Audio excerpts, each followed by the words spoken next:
Si vos lees el N-Campo acá, podés poner en imagen quiénes son los hacedores de esta plataforma de información que hacen ¿cuántas notas por día? 8, 10. Están todo el día tipeando.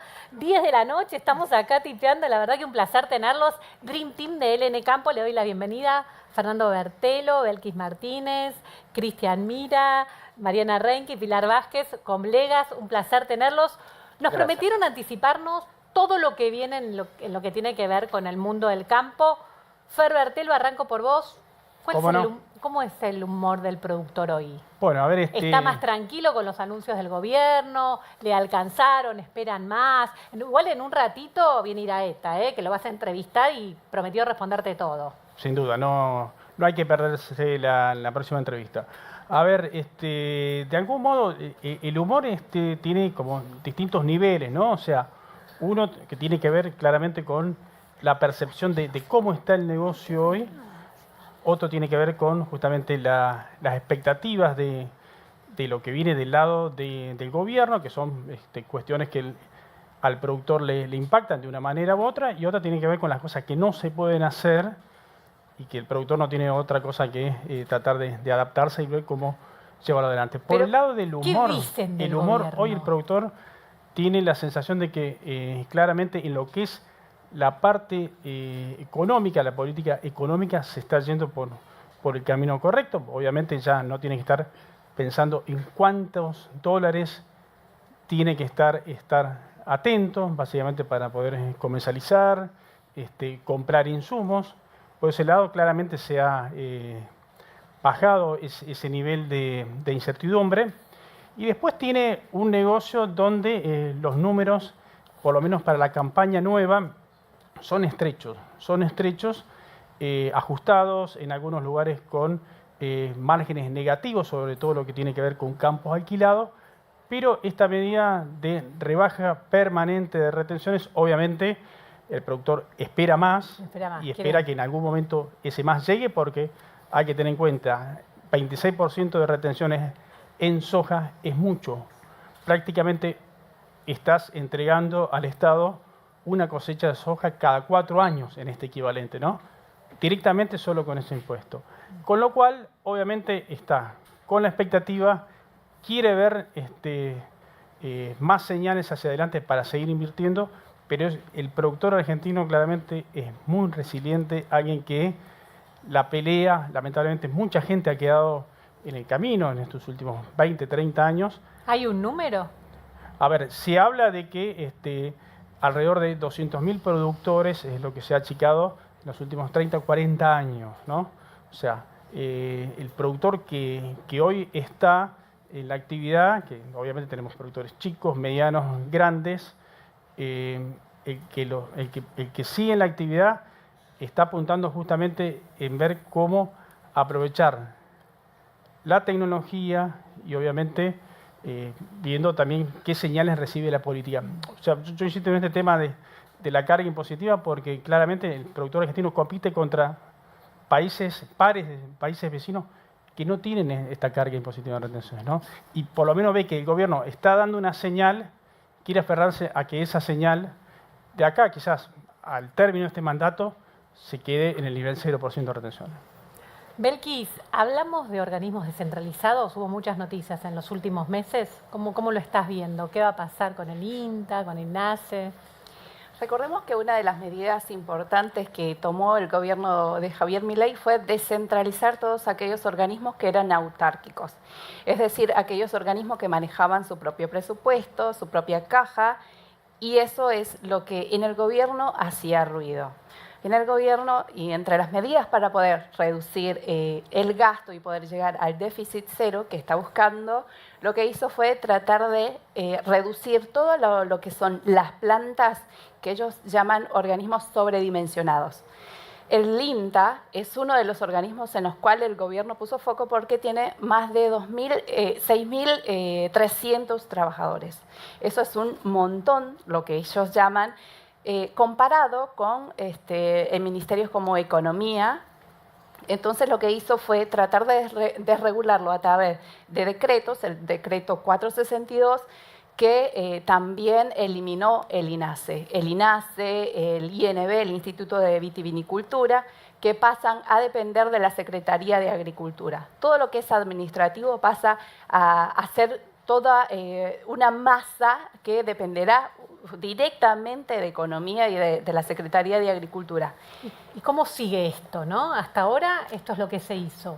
¿Y qué es lo que se espera? En el INTA, lo que se está esperando justamente para estos próximos días es que se trate en el Congreso el rechazo en la Cámara de Senadores, porque ya se hizo en diputados, se aprobó el rechazo al decreto 462 que regula el organismo. Entonces lo que están tratando es de ver desde el INTA, porque todo esto lo están moviendo los gremios ATE y APINTA, para que quede sin efecto todo lo que pasó, lo que el gobierno de Javier Milei está buscando. Entonces, si se trata y si se aprueba en las próximas semanas el rechazo a la desregulación, podría el INTA ¿Marcha atrás? dar marcha atrás. Hasta ahora está bajo efecto del 462, del decreto del gobierno de Javier Milei. Sigue todo normal. ¿Pero siguen trabajando esos más de 6.000 empleados? Siguen trabajando, algunos obviamente, como el gobierno ya publicó la desregulación y cómo quedará ahora el cuadro, ya tienen menos cargos jerárquicos. Y también falta la apertura de los retiros voluntarios. Todavía tampoco se efectivizó. Entonces hay como un poco de especulación en todo, ¿por qué no se está haciendo? Si es que se está esperando el tratamiento en la Cámara de Senadores o cuál es la siguiente jugada del gobierno. ¿Y cómo tomó el productor, digamos, el empresario del campo estas medidas del gobierno? ¿Les parecen acertadas? Mira, de alguna forma algunos productores claramente están de acuerdo con que en el gobierno haya una transformación.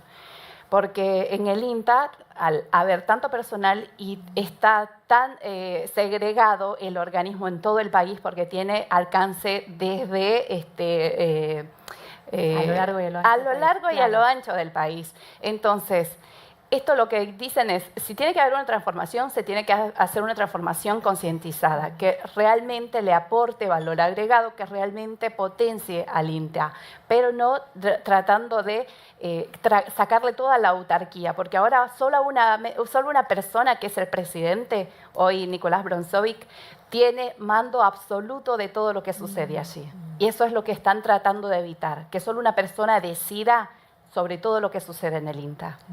Cristian, un poco lo decía Fernando, también vimos la presentación de Marcelo Elizondo, mercados internacionales sin duda siempre es tema de agenda. ¿Cuáles son los desafíos que se están planteando? Carla, hoy se vive un clima de guerra comercial en el mundo, a raíz primero de la decisión del presidente norteamericano Donald Trump de aumentar los aranceles de importación con los países con los que comercia. Y en el caso del agro, el escenario, la palabra común es incertidumbre, ¿no? Porque en algunos casos puede ser beneficioso para la Argentina. Recordemos que la producción agroindustrial argentina se exporta en su mayoría y de hecho entre el 60 y el 70% de las divisas por exportaciones por bienes provienen del agro, de la agroindustria, o sea que todo lo que pase alrededor de esto, de alguna forma involucra. Hoy creo que el desafío, no en el presente, sino a futuro, es el crecimiento de países como Brasil, que le pone en un desafío enorme para la Argentina de qué vamos a hacer.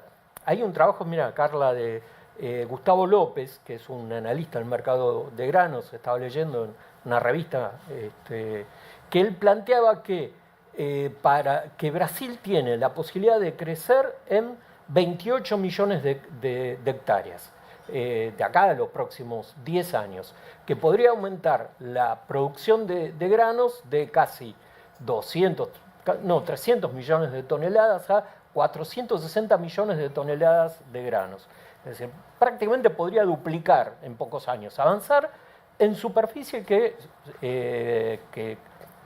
son pastizales, que hoy, o sea, sin dañar la naturaleza, ¿no? sin avanzar sobre el Amazonas, para que nos demos una idea. Y producto que la Argentina produce o exporta, se va a ver de alguna forma, no diría amenazado, pero va a tener la competencia de Brasil. Soja, maíz, en trigo Brasil se puede hacer autosuficiente, la Argentina hoy le exporta a Brasil. En carne, bueno, Brasil ya es el principal exportador mundial, entonces me parece que ahí hay un desafío para la Argentina de, bueno, a ver si lo que pasa en el contexto internacional, si la política internacional puede empezar a ordenar la política interna, las medidas internas, la política agropecuaria, porque de acá a 10 años Nos vamos a quedar afuera la competitividad de Argentina, vos podés tomar un montón de productos, se va a ver, por lo menos, no digo amenazada, pero va a tener una competencia fuerte por mayor volumen de un país como Brasil, que como decía Fer, en los últimos 30 años a Brasil no le pusieron retenciones, o sea, el gobierno no lo tomó como caja fiscal, ¿no? Lo dejó crecer. Y gobiernos de distinto signo ideológico, porque pasó Lula. Claro, mantuvieron una continuidad. Una continuidad independientemente de la bandera Exacto. política. Así que, y eso permitió que Brasil hoy brille en el mundo, en el sector. Exactamente, fue así. Y bueno, para la Argentina sigue siendo un desafío. ¿Y medidas concretas entonces? Y acá, eliminación de retenciones totales. Eliminación de retenciones y empezar a pensar políticas agropecuarias que apunten a producir más. Por ejemplo, no sé, que se discuta, pero bueno, cosas que no se han hecho, ley de semillas, la cuestión de incentivar a que haya mayor fertilización, desgravación impositiva para el uso de fertilizantes, por ejemplo. Todo lo que tiene que ver con la infraestructura. Rutas, ferrocarriles, puertos. Es un tema sobre el que vamos Eso es a un temón. profundizar. Sí, así. Justo, Pili lo conoce bien, Pili lo Mariana conoce, lo sigue en el conoce día a día. bien, Acabamos, lo siguen todos. Tocando temas específicos de acuerdo a la especialidad que cada uno de los periodistas va siguiendo en el día a día. Mariana, recién decía Cristian la importancia que tiene Brasil en el mundo a la hora de la producción ganadera. ¿Cómo está el productor ganadero hoy? Bueno, que no ¿Es se uno de los enoje. ganadores? Yo voy a hablar de la niña bonita para mí del sector. Es así, para mí la ganadería y en general, no para mí, sino lo que dicen los productores, aunque los productores prefieren tener un perfil bajo. Hoy Pino decía en el panel anterior, decía, bueno, estamos en un momento bueno. No quiere sobresalir, no quiere que le vengan a aplicar seguramente impuestos, pero es así, la ganadería está viviendo un momento muy particular, podríamos decir que está con unos precios muy buenos en el sector y sobre todo que también lo mencionaban, el criador. El criador es el primer eslabón de la cadena, el que tiene el ternero, para que entienda la gente, es el que tiene el ternerito en el campo y lo cría hasta los 150 para venderlo de invernada para que otro lo engorde, ¿no es cierto? Te hago como un colegio explicándote. Bueno, ese criador que era el que más estaba castigado porque es el que sufre porcentajes de preñez bajos, por malos campos, porque tiene el campo con sequía, porque tiene enfermedades sanitarias que son muy jorobadas. Bueno, tiene todo un manejo muy complicado y era el que estaba en peor estado, digamos, en peor de toda la cadena ganadera.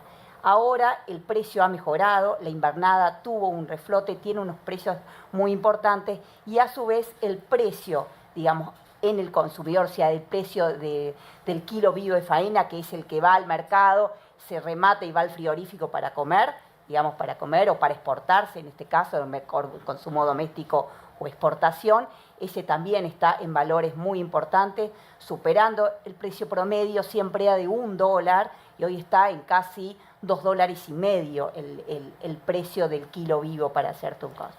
Eso por un lado. Después está el consumo, que había bajado, venía mal hasta este año. Este año repuntó. ¿Cuántos kilos por habitante se comen de carne vacuna? No de proteína, sino de carne vacuna por año ahora en el intervalo, en el último 49,5. Subió 2 kilos. Eso te iba a preguntar. 2 kilos. El año pasado empezaba en una franca. ¿Y esto a qué se debe? Y bueno, un poco, lo hablábamos el otro día con Pilar, este tema, que era una etapa de veganismo, de protección de los animales. Es como que eso se ha se ha dado, digamos, dejado de lado y se ha puesto la mira en lo que te aporta la carne vacuna, lo que te aporta en todo lo que necesita un ser humano para estar saludable.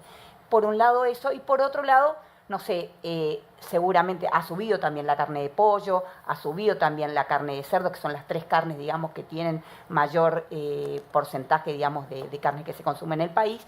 Y bueno, no sé, será un tema de reacomodamiento. Los bolsillos están todavía flacos, pero el consumo se ha mantenido, incluso como te decía. Por otro lado, la exportación. La exportación venía de valores un poco deprimidos, las guerras y demás, y hoy en día los precios también se estabilizaron, sumado a un pequeño gesto que tuvo el presidente también en el último tiempo de bajar la retención a la carne de novillo de exportación, y eso fue como un aliciente. No impacta en sí en el precio, pero fue un aliciente para la carne aviar y para la carne vacuna. Y con respecto a desafíos, porque bueno, estamos contando todo el viento a favor, pero también imagino que hay tareas pendientes. Y tareas pendientes hay muchas, Carla, pero primero, ¿sabes por qué? Porque el stock ganadero, que son 52 millones de cabezas, está planchado. No ha crecido en el último tiempo. ¿Por qué?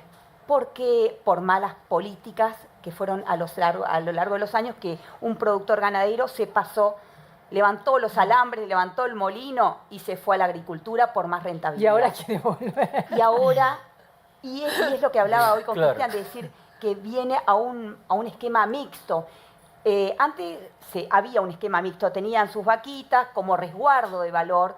Hoy ya no es tan resguardo de valor, sino que el ganadero invierte en genética, en producción, pero el stock igual sigue. El año pasado, por la sequía, una gran masacre de hembras que son nuestras madres que nos van a dar los terneros que después van a ser vendidos. Eso también, o sea, es el clima por un lado, pero el desafío es crecer en ese, no me quiero ir de tema, sino que es crecer en el stock ganadero, mejorar la sanidad animal.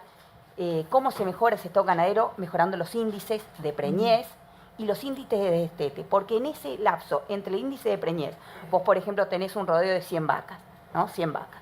Tenés un porcentaje de preñez, con buena suerte, 75-80% de preñez, o sea, de 100 vacas te van a dar 80 terneritos. Pero en el trayecto entre que ese ternerito crece al lado de su madre y se lleva a engordarse, hay otra caída, que muere el ternero por falta de un montón de cosas. Entonces, eso es lo que pasa. Y después, otro tema fundamental que lo va a tocar mejor Pilar, es el tema de la infraestructura. La infraestructura, las tasas municipales, hay tasas que se cobran de caminos y señales en algunos municipios de la provincia de Buenos Aires, que es una ley viejísima cuando el ganado se transportaba en arreo, y todavía se sigue cobrando. Entonces a la municipalidad vos vas y decís, bueno, quiero llevar este camión de hacienda al mercado agroganadero. Perfecto, lo llevo. Pero bueno, pero tenés que pagar la tasa pero si yo no lo llevo arreo. Pero son cosas que hay que ir modernizando, así como desregularizando y mejorando. Y bueno, hacia ahí vamos. Pero hay un buen momento de la ganadería. Yo siempre digo que está en la cresta de la hora, que hay que aprovecharlo, pero así como que hay que aprovecharlo, hay que ser muy eficientes en producir más y aumentar el stock ganadero. Pilar, bueno, un poco lo adelantaban tus compañeros, vamos a hablar del tema del impacto del exceso hídrico y también de infraestructura, tema que cruza, a todo el campo. ¿Cómo lo estás viendo? Es uno de los grandes reclamos. Mira, te voy a contar un poco el panorama a la semana pasada, porque hoy probablemente la situación esté un poco peor, porque bueno, la lluvia ya estamos viendo. Sí. Mira, la semana pasada, según un relevamiento que había hecho Carvap, en el centro oeste, en 10 partidos, había unas 700.000 hectáreas anegadas o inundadas, de las cuales más de la mitad, casi la mitad estaba en 3 partidos, que son Bolívar, Carlos Casares y 9 de Julio. Esos partidos tienen más de 100.000 hectáreas o anegadas o inundadas. Esto complica mucho la situación, ¿por qué? Porque en la época del año en la que estamos, primero hay partidos como, por ejemplo, 9 de julio, que solamente pudieron sembrar un 30% de lo que esperaban en trigo, y ahora en pocas semanas estamos para arrancar la campaña gruesa, que es la más fuerte como económicamente para los productores, Y con esta situación La va a ser pierden. muy difícil, claro, que no sé si la pierden, pero se les retrasa. Muchos los que querían hacer maíz temprano, por ahí van a tener que modificar sus planes. Y uno de los, si bien es verdad que es un año en el que viene lloviendo más, o sea, de hecho hay más de un 70% de la región agrícola que recibió lluvias por encima de la media, incluso algunos que ya, o sea, tuvieron en esta primera mitad del año el registro que suelen tener en un año. Y que bueno, y hay que ver qué pasa con las lluvias de estos días, que ya estamos viendo lo que está haciendo y cómo va a quedar.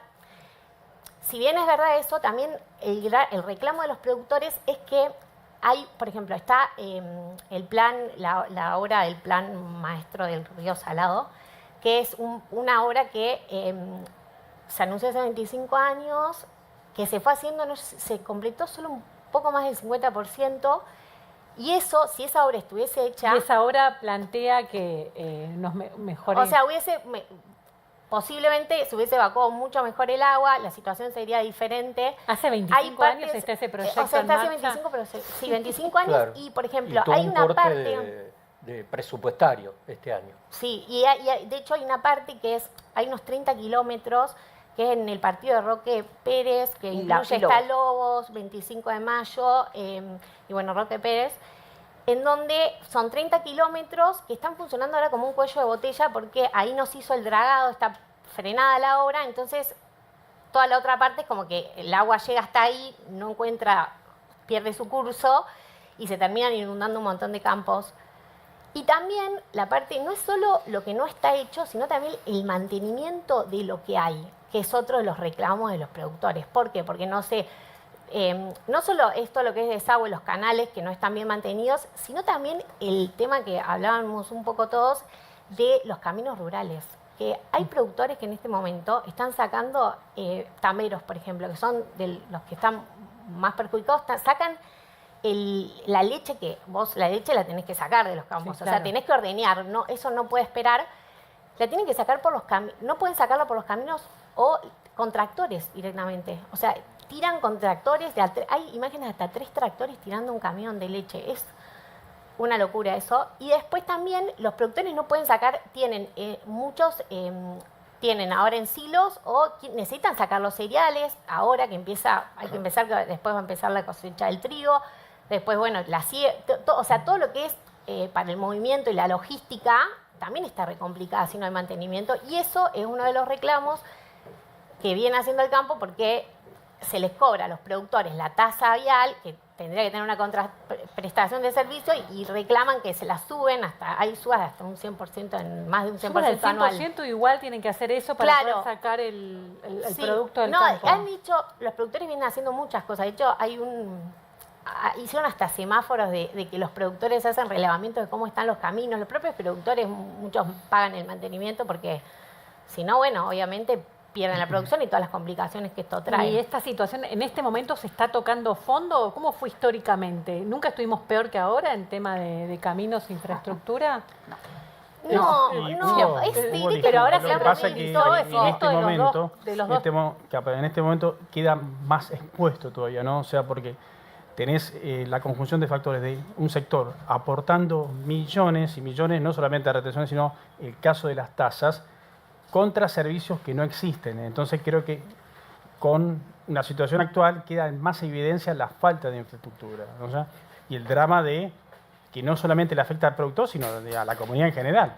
A la comunidad rural, que son escuelas, tenés un problema de salud, tenés que ir a algún lugar a hacer comprar tus mercaderías para ir al campo. La gente no quiere vivir en el campo. Una ambulancia, por Y cualquier eso urgencia. cuando estamos hablando que estamos concentrados todos acá en Buenos Aires, esto que dice Mariana, la gente no quiere vivir en el campo, bueno, la gente viene a las ciudades porque falta infraestructura en el interior.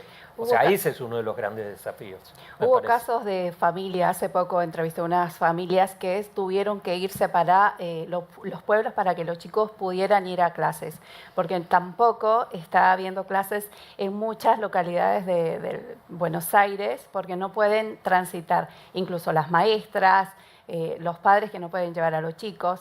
Hay escuelas donde les ponen un transporte escolar, pero a partir de todos los cambios, obviamente, que ha habido, empezaron a salir los condicionamientos. ¿Cuáles son estos? Por ejemplo, si vos tenés un sueldo de 1.200.000 pesos, no podés tener acceso, tu hijo no tiene acceso al transporte público de la escuela. O si tenés una camioneta o un autito, tampoco puede subirse al transporte público porque ahí ya le estás sacando la oportunidad a otro chico.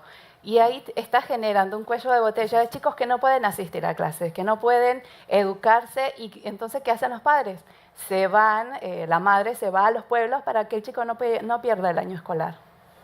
Bueno, la verdad que es súper interesante porque tal vez si vos no seguís el sector en el día a día... No se habla. No se habla. Claro, No, y sobre todo, por ejemplo, los últimos 4 años anteriores hubo sequía, entonces este problema no salía a la luz, ¿no? Y bueno, no se aprovechan esos momentos de sequía para hacer las obras. Cuando llueve, pasan estas cosas. Pilar, querías Eso, aportar. no, justamente eso iba a decir, porque es uno de los que cada vez que uno llama y habla con los productores de las entidades te dicen, veníamos, o sea, era el momento, porque ahora es lo que pasa, como llueve, se hace, bueno, es Claro, cuando no se más puede expuesto ahora, queda, claro. claro, o sea, es como mucho más complejo con las máquinas, todo, además, veo que también ahora el foco está en tratar de sacar lo que hay, entonces, bueno, ese es uno de los reclamos y la bronca de los productores de que hubo años en los que se podría haber avanzado en todo eso y no se hizo. Bueno, un placer tenerlos. Muchas gracias por la información. La verdad que variadito, cubrimos todos los temas en tiempo récord. Bueno, y siempre es lindo leerlos. La verdad que es un Dream Team que sigue el minuto a minuto del mundo del campo desde hace cuántos años, Cristian. Uy, yo 20 años, 25 años. 25 años. Muchas Mejor gracias. no digo. Gracias.